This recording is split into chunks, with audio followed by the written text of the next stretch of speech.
Ang pagsangyaw sa santos nga Ebanghelyo sumala ni San Marcos.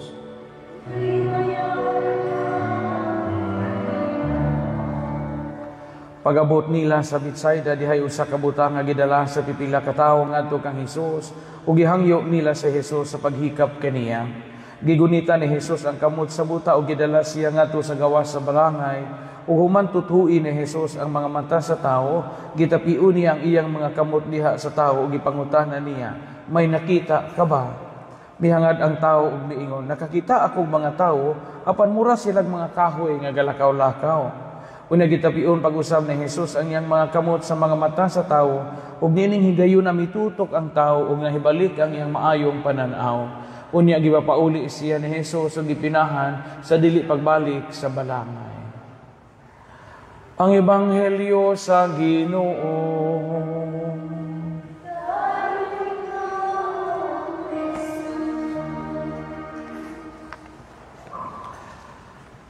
Mga igsuon, sa mga asoy sa Ebanghelyo nga naghisgot, nag-at-at o nagsaysay bahin sa pag-ayo ni Hesus sa mga masakiton o sa mga dunay kakulian sa lawas o kalag.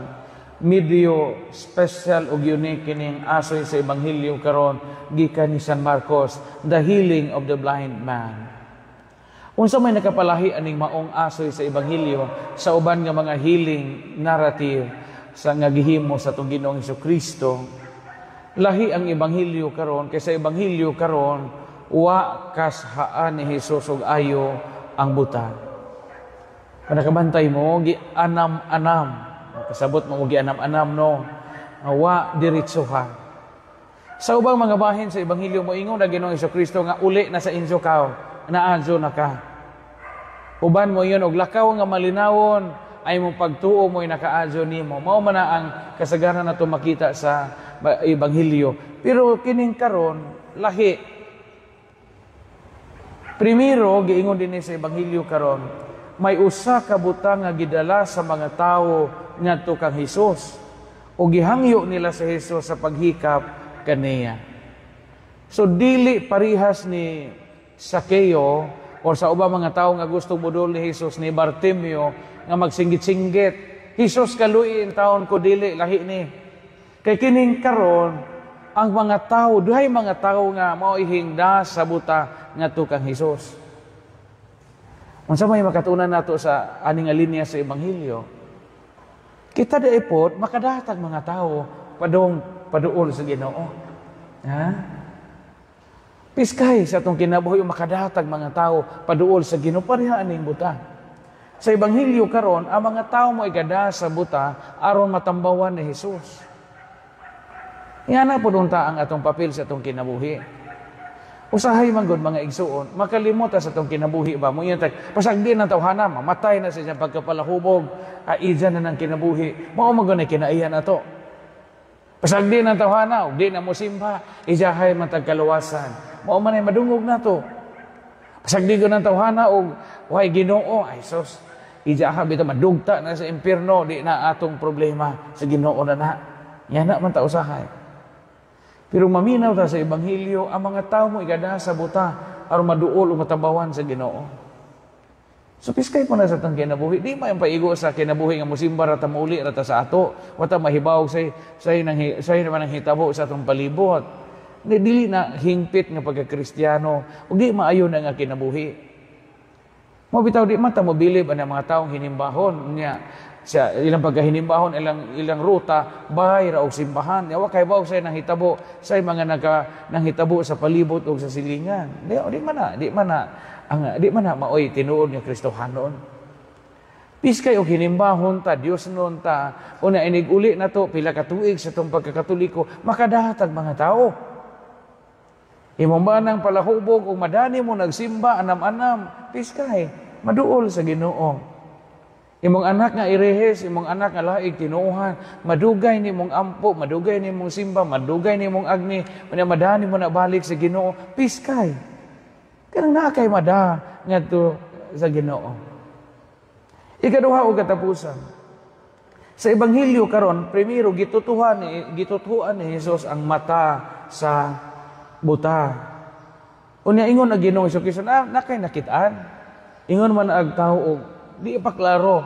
Nakoy nakitaan, murag mga kahoy nga galakaw-lakaw.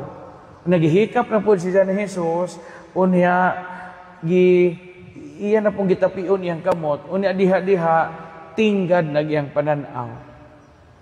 Matod sa mga Bible scholars, wa man diretsuan ni Jesus og tambaw ning buta. Tungod kay diha sa atong proseso sa anam-anam, kay nagiingon og gradual process, makita nato ang process of conversion. Di ba sa itong kinabuhi, kanunay man ang anam-anam. Daghang mga yugto sa itong kinabuhi nga anam-anam, di ba? Primero, na yung mga tao nga tagsara mo simba, madugay, magkaanam nila kay nimbahon, hangtod nga madiyos nun. Apil sa itong kinabuhi ng kita o gradual process of healing. Sa Ebanghelyo karon na ay gradual process of healing, dili instant.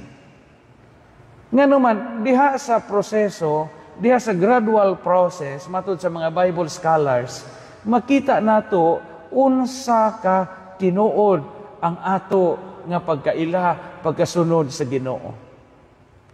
Kana bitaw mga batan-on, mauya ba di diretso nila ng ilahang trato di man?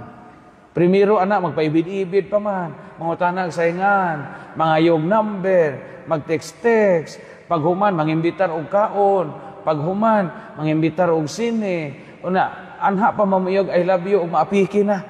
Di ba? Anam-anam maning proseso panguyab. Daghang mga proseso sa itong kinabuhi nga kinahanglang anam-anamon o dili kaliton. Kay og imong kaliton diretso, usahay di mawad-an ta og appreciation giunsa na to paghimo ang usa ka butang.